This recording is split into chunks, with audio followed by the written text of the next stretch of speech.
This is Carl at National RV Detroit. I'm going to walk you through this Sprinter wide-bodied fifth wheel.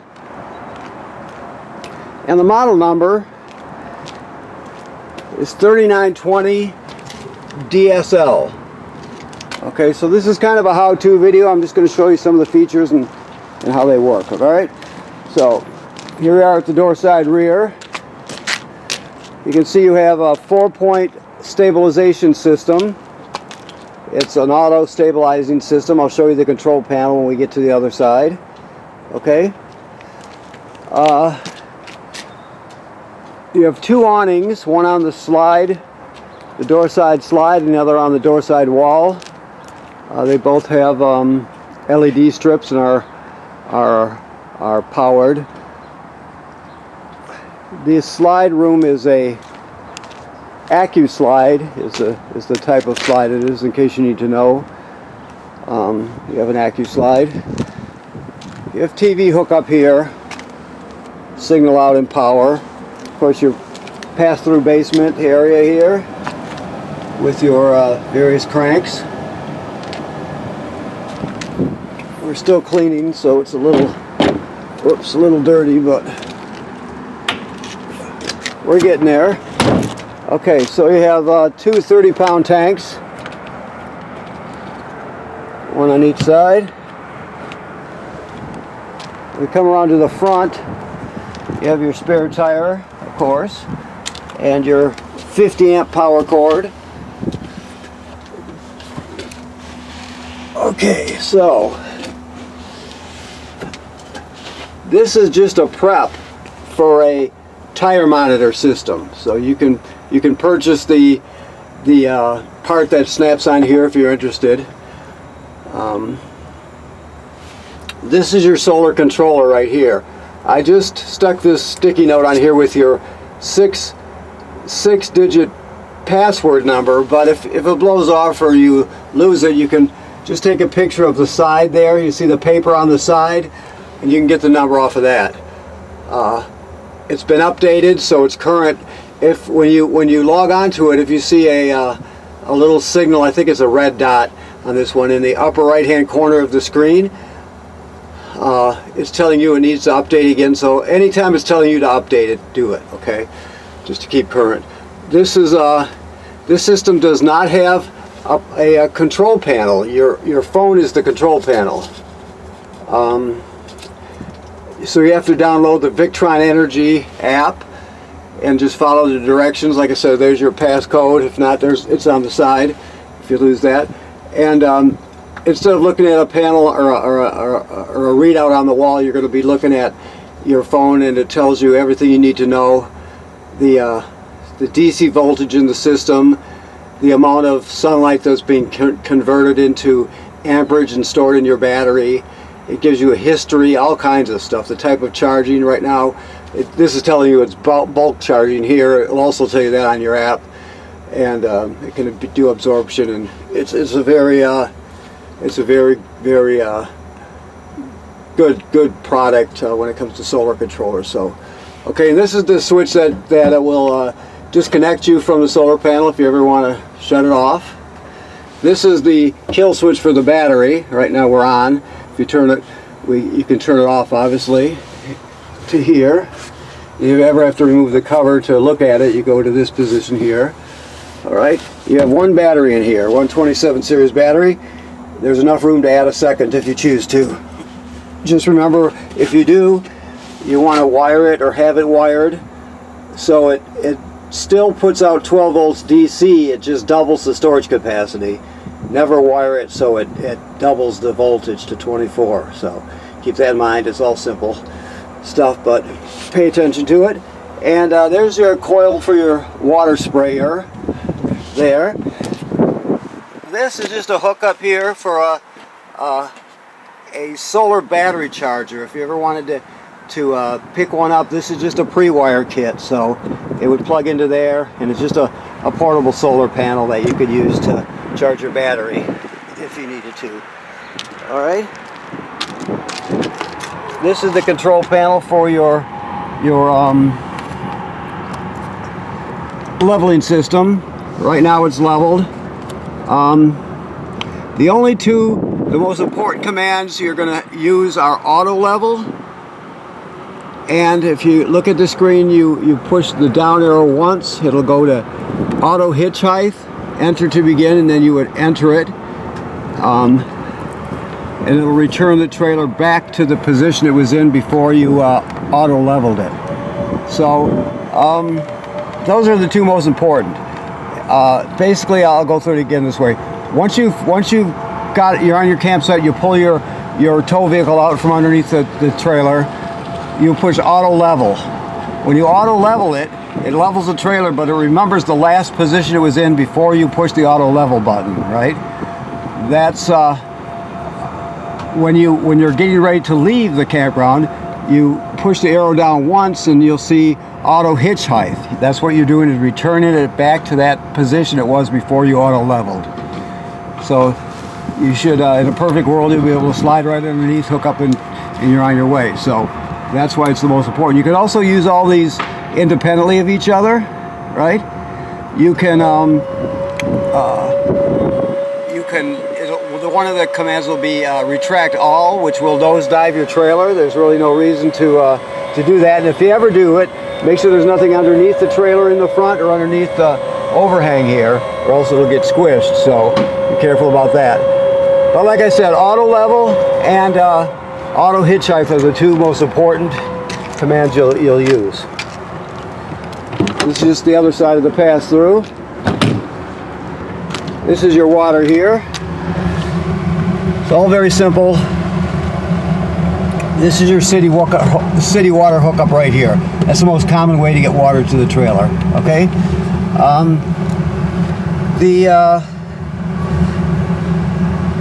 Basically, you have these 5 different positions, these 5 different configurations you can set the 3 valves in. If we look right now, we're in this one here. Let's see which one we got going here. We're in winterizing mode, right? Because it has been winterized. So if you look at that picture there, the valves match up. The most common one you're going to use is city water. You put the valves into the city water configuration, you hook your hose on here, turn it on, you're all set. Now if you happen to be camping someplace where there's no city water, you can power fill your tank, right, in this position, and then when you get to the campsite, you can go to dry camping position and put it in this position here, turn on your water pump, and it'll pump water out of the fresh water tank, and all your plumbing will work as though you have city water, even though you're pumping from the tank. So, and of course winterization, siphon, add, sanitize, self-explanatory. So it does all that, and that covers all the potential possibilities that you'll have when it comes to the water. This is a hookup here for that coil sprayer I just showed you, the coil hose. These two are black tank flushes. This is the front black tank for the front bathroom, and this is for the rear. Black tank, of course, is toilet water and waste. The thing you have to remember, like it says on this sticker, do not use tank flush unless the valve, the dump valve, is in the open position.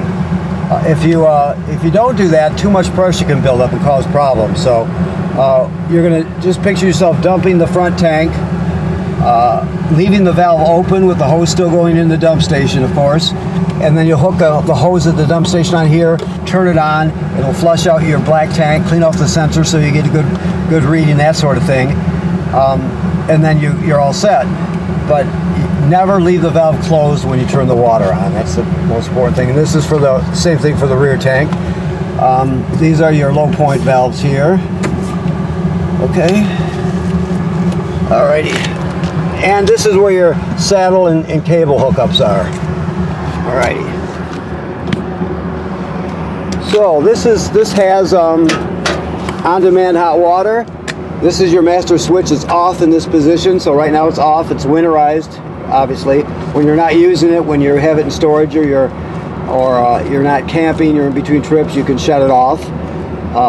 There's another control panel inside. I'll talk to you about that when we get in there, but this is the master switch right here. Okay. Of course, valves here, like it states. Hookups in your valves. Some more here for the rear bathroom. Okay. These are, again, these are low points also. Those valves there. Okay. This is our cord hooked up. I showed you your 50 amp power cord. That's just a short cord. You can see that it's camera ready, so it's pre-wired for a backup camera. If you're interested, we carry them. Otherwise, you can purchase them elsewhere, but it is pre-wired for a backup camera. And it's also got a what would you call that? A pre-hanger? I don't know what you would call that. But it's prepped anyway for a Lippert telescoping ladder. So that's where what would hook on there if you're interested in purchasing one. It makes it easy to inspect the roof, and the manufacturer states every 60, 90 days, I think it states 90 on this one, you should inspect your roof. So make sure somebody goes up there and make sure everything's in good shape. No cracking or separation at the caulk, no damage to the roof attachments or roofing material that could be caused by low branches or road debris, that sort of thing. Just stay ahead of any issues. Should be part of your regular routine when it comes to inspecting your roof. Okay, back door. Okay, so let's go inside where it's warm. I got to pick up the pace here because this will reset a new file in 30 minutes. So I'm kind of low on time here. So, all right, first we come in the door. This is your power converter. This converts AC to DC power. So when you're plugged into shore power, you got 120 AC right here, and they're all labeled. Each circuit breaker is labeled. Then the power is converted to 12 volt DC, and you see you have 12 volt fuses, and they're all labeled. That's where the 12 volt comes from. It also senses how much energy your battery up front or batteries up front have, and it'll keep them charged. So as long as you're plugged into shore power, it'll be sensing your front batteries. If they're charged up, it'll just trickle a couple amps up there. If it's low, it could send 10 amps, whatever's necessary to keep them charged up. Now you have, when you're pulling, obviously your tow vehicle's alternator will charge the batteries, and then throughout the day, depending on the conditions outside, your solar panel will be charging the battery. So 3 ways to get them charged. So this is a distribution panel for AC. It's an AC to DC converter, and it's a battery charger. Okay, this is our control panel here. And okay, so these are all slide rooms, right? These are your 2 awnings. Never leave the awnings out unattended. Always roll them in if you're not going to be at the campsite. This is these are all your levels here. Black tank 2, your battery charged, everything. It graduates up in 1/3 increments.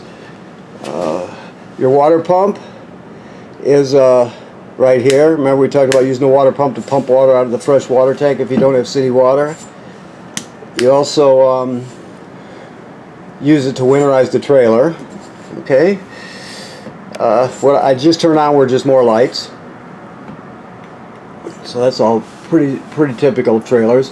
This remote here is for the powered vent and the lid on the powered vent, which is right here. Okay. And of course this is a thermostat for your heating and cooling. You just push the mode button till mode starts flashing. So right now you got heat. Then you turn the wheel, cool, off. So if I wanted to shut it off, I would do that. Push it again. Now I've shut everything off. To turn the heat back on, I'm going to get it flashing. I'm going to rotate it till I get to heat. Then I'll select it. Then if I'm happy with 70 degrees, I'll lower it to 68. Push it. Now I'm set to run the furnace at 68 degrees. So it's very simple. Like I says, battery hookup is required for slide out operation. Always, the power converter does not produce enough amps when that much amperage is demanded at one time. So you have to have a battery on there also to operate the slide rooms properly, because there's a super amp draw when you first push the button, obviously. So keep that in mind. This one's a GFCI. There's a few of them in the trailer. all the plugs, even the ones that are not GFCIs, are still wired through a GFCI. Like the one outside I showed you for the TV, that's wired through a GFCI. So if it pops out there, you're going to reset it in here somewhere. Anytime you have a problem with one of your outlets, always think GFCI first. Okay, this is pantry, the usual stuff. Your refrigerator, which is a nice refrigerator. You want this engaged when you're traveling at all times. I'm not going to put it in right now, but it screws up. Sorry about my camera work. I'm sorry. It screws it up there and keeps the doors from flinging open. Okay, and getting damaged. When it comes to your range, very simple. This is the sparker. You turn it clockwise to spark. Let's see. I don't know if they've. Oh, we've got here. Hold on one second. Let me do this correctly. 2, 3. Okay. Let me set this down for 1 second, please.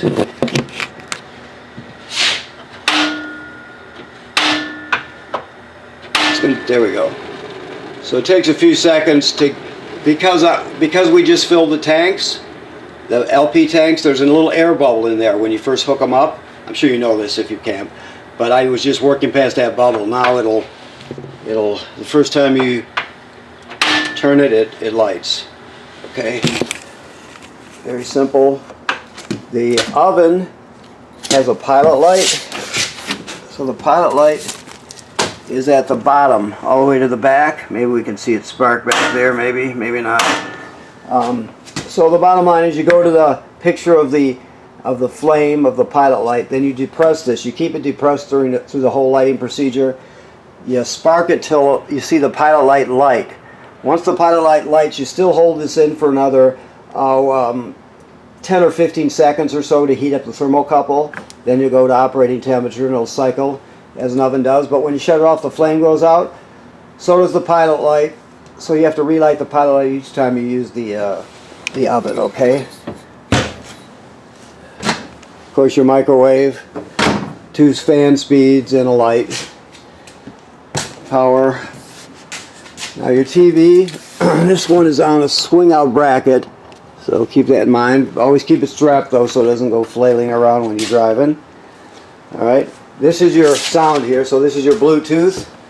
It's all very simple. You got A and B inside and outside speakers. I'm going to shut it off because I'm not hooking up. But you use your phone or your tablet or whatever you're using, and you just hook up with your Bluetooth and you're on your way. The fireplace has a remote. I don't know where he has the remotes right now, but they're in here. Either way. So there's a remote for it. I'll just push the button the old-fashioned way here. So you have your on and off here.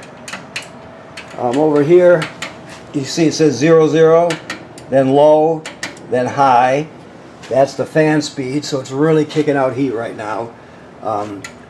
You also can, let's see what else we got here. Change the, I just had it low, high. Trying to figure out what the other one is. Oh, there we go. So there, you change the color of the crystals. So that's a very good space heater. Okay, so your seats are, you have your charger here, place for your remotes underneath. There's your ripcord for your footrest and your back. While we're standing here, this is your carbon monoxide LP gas detector. It should always be glowing green like it is. If not, get it serviced. It's obviously very important. I'm not going to go up and walk around the, well, I can't walk around it, but I'm not going to go up here, but you can see you have your standard loft. Another thermostat.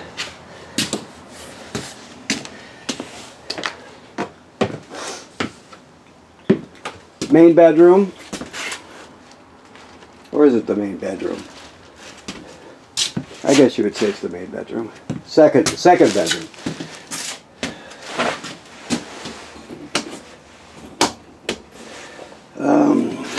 So Sink and shower work like any sink and shower. The RV toilet works like all RV toilets. It sits right over a black tank.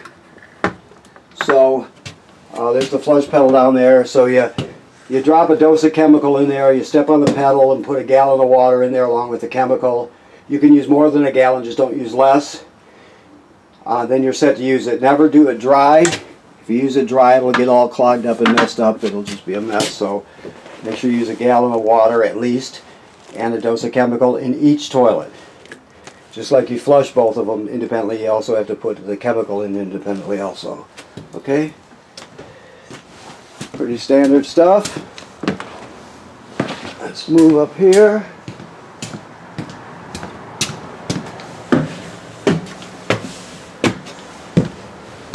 Sorry about the camera work. So another GFCI here. Toilet works the same way we just discussed. This is your on-demand water controller here. So it's off now because the system has antifreeze in it. But after you turn the master switch on outside, this will be your main power switch here. This one just switches between Fahrenheit and Celsius. And then this sets your temperature. This one probably defaults to 120 degrees Fahrenheit. Maybe 115. I've seen them go both, but we'll use 120 as the standard. So it's set to heat the water to 120. So all you're going to do is once you have it turned on and all set, you're just going to open the hot water on any faucet, shower, sinks, it doesn't matter, and automatically a flame will, or actually a wheel will start turning on this little screen. Then you'll see a flame start to light. Once it lights, you'll see the temperature climb very rapidly to 120, and that's it. It just keeps giving you hot water. It does have built-in safety, so if it has to have one of these two things. You either have to have the city water hooked up with the faucet turned on, with the water turned on, right? Or you have to have water in your fresh water tank with the water pump turned on. If it doesn't sense one of those two things, it will not light the burner because it's protecting itself.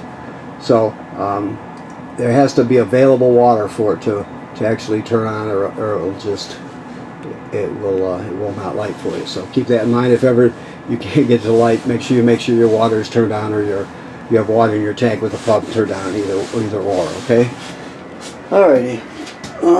It also has of course, a skylight and a fan. Come up one more time here. Another thermostat. This is AC thermostat. Always snap these shut like it is when you're traveling. That's your wardrobe. This is prep for a washer dryer, a stackable or a combo, either one. It's got the plumbing and the wiring for it. Emergency window. Every area has an emergency window. There's probably some storage under here, I would guess. Yes, more storage under that. Bed slide out. Okay. And TV hookups here, and there'll be a backing plate right there for a bracket. So you have that. One more thing. This is another pre-wire, but if you're interested, this says 4G on it, but most people aren't interested in the 4G. They're more interested in having better public Wi-Fi. So if you scan this code, it'll take you to their website and show you the options for this pre-wire. People are interested in having the kit that boosts their public Wi-Fi, for example. So that kit would consist of a router box that goes right here, and then on the roof there's a port where an antenna goes, and then you would have a better system and better Wi-Fi for your family. So if you're interested, you can look into that also. Okay. So I want to thank you for purchasing your trailer here at National RV Detroit.